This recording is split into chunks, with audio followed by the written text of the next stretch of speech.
Assalamualaikum warahmatullahi wabarakatuh. Perkenalkan, nama saya Faisal Ahmad Pratama dari kelas 2 D4 ITA.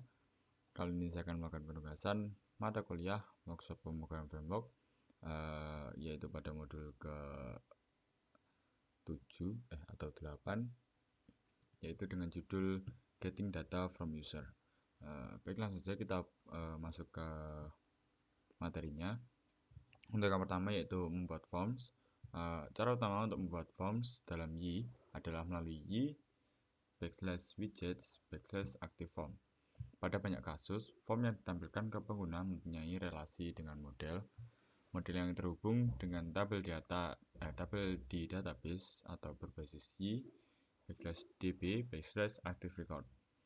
Model yang berdiri sendiri atau berbasis y/base/model, seperti model untuk login form. Semua yang berada di antara ActiveForm begin dan ActiveForm end pada kode PHP akan diletakkan di dalam tag HTML form pada file HTML yang digenerate. Untuk membuat elemen pada form beserta tabel dan validasi JavaScript-nya dapat dilakukan dengan memanggil metode ActiveFormField. Kemudian, kode PHP yang menggunakan ActiveFormField akan menghasilkan file HTML yang berisi elemen form, label, input, dan tag lainnya sesuai template yang digunakan. Atribut name pada elemen input akan digenerate secara otomatis dengan pola nama model _siku nama atribut, misal login form _siku username. Lanjut ke slide berikutnya, yaitu membuat form. Berikut adalah kode jika ingin membuat form. Dan lanjut ke validasi input. Aturan dasarnya, jangan percaya input dari pengguna, selalu lakukan validasi. Input dari pengguna yang dimasukkan melalui model dapat divalidasi dengan memanggil metode y/base/model validate. Metode di atas akan mengembalikan nilai true jika proses validasi berhasil, dan akan mengembalikan pesan error jika tidak. Jika memungkinkan, secara default validasi input ini dilakukan di sisi klien dengan menggunakan JavaScript. Ini untuk listingnya akan seperti ini. Kemudian lanjut ke deklarasi rules. Untuk deklarasi rules ini yaitu membuat metode y/base/model validate dapat bekerja. Anda perlu mendeklarasikan rule untuk setiap atribut yang akan divalidasi. Rule untuk validasi dapat dibuat dengan mengoverride metode y/base/model rules. Metode ini harus mengembalikan nilai dalam bentuk array dari rule yang dibuat. Setiap rule minimal memiliki atribut di mana rule tersebut diberlakukan dan tipe dari validator, misal require, email, string, etc. Setiap rule dapat digunakan untuk mengatur satu atau beberapa atribut sekaligus. Keywordnya yaitu core validators. Ini untuk deklarasi rule listingnya. Kemudian selanjutnya yaitu custom error message. Hampir semua tipe validator memiliki pesan error masing-masing.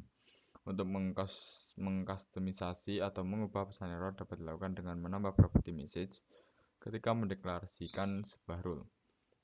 Beberapa validator mendukung properti tambahan yang dapat digunakan untuk menampilkan pesan error yang lebih teliti atau yang lebih detail. Conditional validation. Validasi juga dapat dilakukan hanya jika kondisi tertentu terpenuhi, yaitu seperti conditional validation. Hal di atas dapat dilakukan dengan cara mengisi property when dengan fungsi yang berisi kondisi yang diinginkan. Jika Anda menginginkan validasi juga dilakukan di sisi klien, gunakan property when client yang berisi string yang merepresentasikan fungsi JavaScript. Fungsi JavaScript ini harus mengembalikan nilai apakah akan melakukan validasi atau tidak, seperti contoh di samping ini. Kemudian selanjutnya yaitu data filtering. Pada banyak kasus, masukan dari user harus di-filter terlebih dahulu. Sebagai contoh, yaitu menghapus spasi kosong sebelum dan sudah nama user. Kemudian mengganti atribut yang kosong atau tidak diisi dengan nilai-nilai tertentu. Validation rule juga dapat digunakan untuk mengatasi hal-hal ini. untuk data filtering akan seperti ini. Kemudian yaitu uploading single file. Untuk membuat form yang menerima file upload, ikuti langkah-langkah berikut. Yaitu yang pertama, membuat atau mengubah model agar dapat menangani file upload. Kemudian selanjutnya membuat atau mengubah view yang akan menerima file upload. Selanjutnya yaitu membuat atau mengubah controller yang akan menghubungkan view dengan model.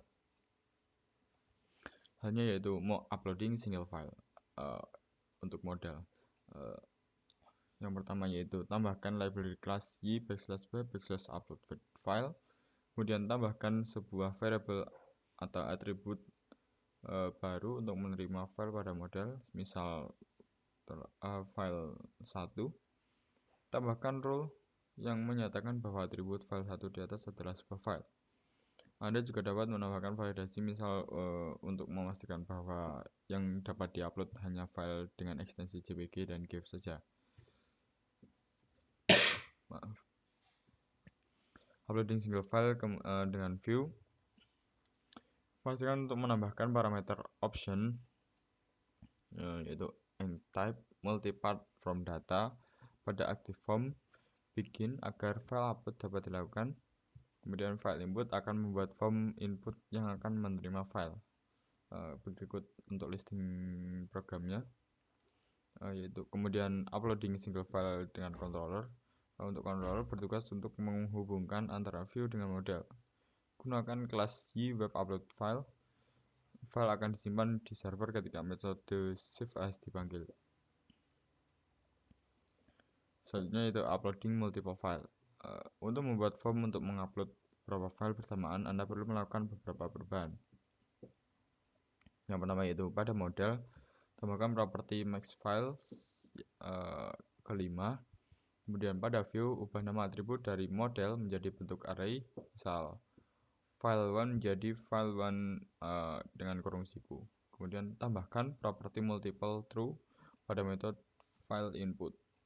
Kemudian pada controller, ganti metode getInstance menjadi getInstances. Selanjutnya gunakan for each untuk menyimpan semua file.